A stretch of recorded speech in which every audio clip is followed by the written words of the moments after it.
ನಂದ ಇಲ್ಲ ಅಧ್ಯಕ್ಷರ ಯಾರು ಕೇಳಿದ್ರು?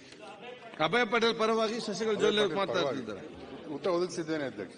ಉತ್ತರವನ್ನ ಒದಗಿಸಿದ್ದಾರೆ ಅಧ್ಯಕ್ಷ. ಪಶು ವೈದ್ಯಕೀಯ ಸಂಸ್ಥೆಗಳು ನಮ್ಮ ಜಿಲ್ಲೆಯಲ್ಲಿ 281 ಇದಾವೆ ಅನ್ನೋದನ್ನ ಹೇಳಿದ್ದಾರೆ.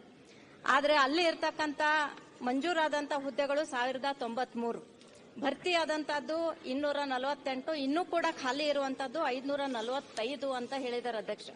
ಇದರಲ್ಲಿ ವಿಶೇಷವಾಗಿ ಪಶು ವೈದ್ಯಾಧಿಕಾರಿಗಳ ಸಂಖ್ಯೆ ಇನ್ನೂ ಕೂಡ 90 ಖಾಲಿಯಾಗಿದ್ದಾವೆ. ಅದರ ಜೊತೆಗೆ ಜಾನುವಾರು ಅಧಿಕಾರಿಗಳದ್ದು 4, ಹಿರಿಯ ಪಶು ವೈದ್ಯಾಧಿಕಾರಿಗಳು 26 ಜನ ಅಧ್ಯಕ್ಷ, ಪಶು ವೈದ್ಯಕೀಯ ಪರೀಕ್ಷಕರು 60 ಜನ, ಕಿರಿಯ ವೈದ್ಯಕೀಯ ಪರೀಕ್ಷಕರು 2 ಜನ, ಲ್ಯಾಬ್ ಟೆಕ್ನಿಷಿಯನ್ 1, ವಾಹನ ಚಾಲಕರು 10 ಜನ ಅಧ್ಯಕ್ಷ, ಲಿಪಿಕ ಸಿಬ್ಬಂದಿ 1 ಮತ್ತು ಡಿ ದರ್ಜೆಯವರು 351. ಹೀಗೆ ಟೋಟಲ್ ಆಗಿ ಇನ್ನೂ ಕೂಡ 545 ಖಾಲಿ ಹುದ್ದೆಗಳನ್ನ ಭರ್ತಿ ಮಾಡ್ಕೋಬೇಕು ಅಧ್ಯಕ್ಷ. ಯಾಕಂದ್ರೆ ಬರಗಾಲದಲ್ಲೂ ಕೂಡ ಜಾನುವಾರುಗಳಿಗೆ ಸಮಸ್ಯೆ ಆದಾಗ ಡಾಕ್ಟರ್ ಇಲ್ಲದೆ ಇರೋ ರೀತಿಯಲ್ಲಿ ಬಹಳಷ್ಟು ಸಮಸ್ಯೆಗಳನ್ನ ಅನುಭವಿಸಿದೀವಿ. ಈಗ ಮಳೆ ಪ್ರಾರಂಭ ಆಗಿದೆ, ಮಳೆಗಾಲದಲ್ಲೂ ಕೂಡ ಫ್ಲಡ್ ಇರೋದ್ರಿಂದ ಜಾನುವಾರುಗಳ ಬಗ್ಗೆ ವಿಶೇಷವಾದಂತಹ ಕಾಳಜಿ ವಹಿಸತಕ್ಕಂತ ಈ ಎಲ್ಲ ಸಿಬ್ಬಂದಿಗಳ ಭರ್ತಿ ಆದಷ್ಟು ಬೇಗ ಮಾಡ್ಕೋಬೇಕು ಅಧ್ಯಕ್ಷ. ಇನ್ನೊಂದು ಅಧ್ಯಕ್ಷ, ರಾಷ್ಟ್ರೀಯ ಕೃಷಿ ಆಯೋಗದ ಮಾರ್ಗಸೂಚಿಯಂತೆ 5,000 ಜಾನುವಾರುಗಳಿಗೆ ಒಬ್ಬ ವೈದ್ಯ ಇರಬೇಕು ಅಂತ ಹೇಳ್ತಾರೆ. ಆದ್ರೆ ನಮ್ಮ ಬೆಳಗಾವಿ ಜಿಲ್ಲೆಯಲ್ಲಿ 15,82,025 ಜಾನುವಾರುಗಳ ಘಟಕಗಳಿಗೆ ಸುಮಾರು ಇನ್ನೂ ಕೂಡ 125 ವೈದ್ಯಾಧಿಕಾರಿಗಳು ಕಾರ್ಯನಿರ್ವಹಿಸುತ್ತಿದ್ದಾರೆ. ಇನ್ನು 215 ವೈದ್ಯಾಧಿಕಾರಿಗಳ ಅವಶ್ಯಕತೆ ಇದೆ ಅಧ್ಯಕ್ಷ. ಹಾಗಾಗಿ ತಮ್ಮ ಪರವಾಗಿ ನಾನು ಸಚಿವರಲ್ಲಿ ಇದನ್ನು ಆದಷ್ಟು ಬೇಗ ಭರಿಸಿಕೊಳ್ಳಬೇಕು. ಮತ್ತು ಇಲ್ಲಿ ಕಳೆದ 3 ವರ್ಷಗಳಿಂದ ಮೇವು ಸಂಗ್ರಹಣೆ ಅಧ್ಯಕ್ಷ, ಇದು ಬಹಳ ವಿಶೇಷವಾದಂತದ್ದು. ಇದು ಯಾವುದೇ ಅನುದಾನ ಬಿಡುಗಡೆ ಆಗಿಲ್ಲ ಅಂತ ಹೇಳಿದ್ದಾರೆ. ಈಗ ಫ್ಲಡ್ ಇರೋದ್ರಿಂದ, ಮಳೆ ಜಾಸ್ತಿ ಇರೋದ್ರಿಂದ, ಜಾನುವಾರುಗಳಿಗೆ ತೊಂದರೆ ಆಗೋದ್ರಿಂದ ಆದಷ್ಟು ಬೇಗ ಈ ಮೇವು ಸಂಗ್ರಹಣೆಗೂ ಕೂಡ ದುಡ್ಡನ್ನು ಬಿಡುಗಡೆ ಮಾಡಿ ಬೆಳಗಾವಿ ಜಿಲ್ಲೆಯ ಜಾನುವಾರುಗಳಿಗೆ ರಕ್ಷಣೆ ಕೊಡಬೇಕು ಅಂತೇಳಿ ತಮ್ಮ ಮೂಲಕ ಕೇಳ್ಕೊತಾ ಇದ್ದೀನಿ ಅಧ್ಯಕ್ಷ. ಅಧ್ಯಕ್ಷರ, ನಮ್ಮಲ್ಲಿ ಡಾಕ್ಟರ್ಗಳು ಸಿಬ್ಬಂದಿಗಳು ಕೊರತೆ ಇರೋದು ನಿಜ. ಏನೋ ಅದನ್ನ ನಾವೀಗ ಆ ಡಾಕ್ಟರ್ ಮುಂದಿನ ತಿಂಗಳು ಹಾಕೊಡ್ತೀವಿ ಸ್ವಲ್ಪ. ಮತ್ತೆ ಅವರು ಮೇವು ಬಗ್ಗೆ ಕೇಳಿದ್ದಾರೆ. ಮೇವು ನಾವು ಈ ಸಲ ಸಂಗ್ರಹ ಮಾಡಿಲ್ಲ. ಅದನ್ನ ಕಂದಾಯ ಇಲಾಖೆಯವರು NDRF SDRF ಇಂದ ಮಾಡಿದ್ದಾರೆ. ಅದನ್ನ ಅವ್ರು ಮಾಡಿದ್ರು, ನಾವು ಮಾಡಿಲ್ಲ ಅಂತ. ಅದಕ್ಕೆ ನಾನು ಉತ್ತರ ಕೊಟ್ಟಿಲ್ಲ ಅಂತ. ಅದು ಕಂದಾಯ ಇಲಾಖೆಯವ್ರು ಕೇಳೋದಕ್ಕೆ ಉತ್ತರ ಕೊಡ್ತಾರೆ. ಸಿಬ್ಬಂದಿ ಕೊರತೆ ಆದಷ್ಟು ಬೇಗ ನೀಗಿಸಲಿಕ್ಕೆ ನಾವು ಪ್ರಯತ್ನ ಮಾಡ್ತೀವಿ. ಸನ್ಮಾನ್ಯ ಸಭಾ ಮಾಡಿದೀವಿ, ತನಕ ಆಗಿಲ್ಲ. ಅದಕ್ಕಾಗಿ ಡಾಕ್ಟರ್ ಕೊರತೆ ಇದೆ.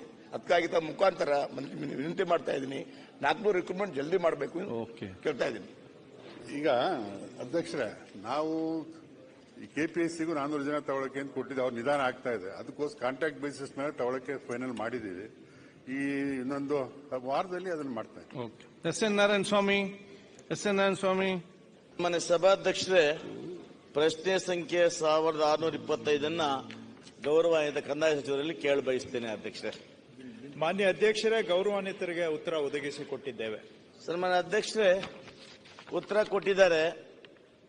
ನಾನು ಏನು ಪ್ರಶ್ನೆ ಕೇಳಿದ್ದೆ ಅಂದ್ರೆ ಅಧ್ಯಕ್ಷರೇ, ಕಳೆದ 3 ವರ್ಷಗಳಲ್ಲಿ ಪರಿಶಿಷ್ಟ ಜಾತಿ ಮತ್ತು ಪಂಗಡದವರು ತಮಗೆ ಮಂಜೂರಾಗಿರ್ತಕ್ಕಂತಹ ಜಮೀನುಗಳನ್ನು ಪರಭಾರೆ ಮಾಡಲು ಎಷ್ಟು ಪ್ರಸ್ತಾವನೆಗಳು ಬಂದಿದೆ ಅಂತ ಕೇಳಿದ್ದೀನಿ ಅಧ್ಯಕ್ಷರೇ. ಅದಕ್ಕೆ ಸನ್ಮಾನ್ಯ ಸಚಿವರು 625 ಪ್ರಸ್ತಾವನೆಗಳು ಬಂದಿದೆ ಅಂತ ಹೇಳಿದೆ ಅಧ್ಯಕ್ಷರೇ. ಅದರಲ್ಲಿ ಹೇಳ್ತಾರೆ 408 ಪ್ರಸ್ತಾವನೆಗಳಿಗೆ ಅನುಮೋದನೆಯನ್ನು ಕೊಟ್ಟಿದ್ದೇವೆ.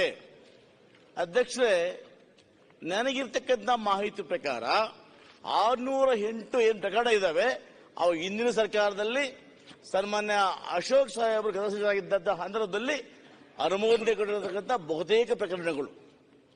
ಆದರೆ 1 ವರ್ಷದಿಂದ ನಮ್ಮ ಸರ್ಕಾರ ಬಂದ ಮೇಲೆ ಇವರು ಅಧ್ಯಕ್ಷರೇ 217 ಪ್ರಸ್ತಾವನೆಗಳನ್ನು ವಾಪಸ್ ಕಳಿಸಿದ್ದಾರೆ. ಅರ್ಜಿಗಳಲ್ಲ, ಪ್ರಸ್ತಾವನೆಗಳು. ಅಂದ್ರೆ ಅಧ್ಯಕ್ಷರೇ, ಒಂದು ಪ್ರಸ್ತಾವನೆ ಆಗಬೇಕಾದ್ರೆ ಅರ್ಜಿ ಹಾಕಿದ ನಂತರ ಗ್ರಾಮದ ಕಾರ್ಯದರ್ಶಿಯಿಂದ, ರೆವಿನ್ಯೂ ಇನ್ಸ್ಪೆಕ್ಟರ್ ಇಂದ, ತಹಸೀಲ್ದಾರ್ ಇಂದ, ಅಸಿಸ್ಟೆಂಟ್ ಕಮಿಷನರ್ ಇಂದ, ಡೆಪ್ಯೂಟಿ ಕಮಿಷನರ್ ಇಂದ ಅಲ್ಲಿ ತನಕ ವಿಭಾಗೀಯ ಅಧಿಕಾರಿಗಳಿಂದ, ಅಂದ್ರೆ ನಮ್ಮ RC ರೆವಿನ್ಯೂ ಕಮಿಷನರ್ ಅವರಿಂದ ಸರ್ಕಾರಕ್ಕೆ ಬರ್ತದೆ. ಸರ್ಕಾರ ಮಟ್ಟದಲ್ಲಿ ರೆವಿನ್ಯೂ ಇಲಾಖೆಯಲ್ಲಿ ಅದು ಪರಿಶೀಲನೆ ಮಾಡ್ತಾರೆ ಅಧ್ಯಕ್ಷ.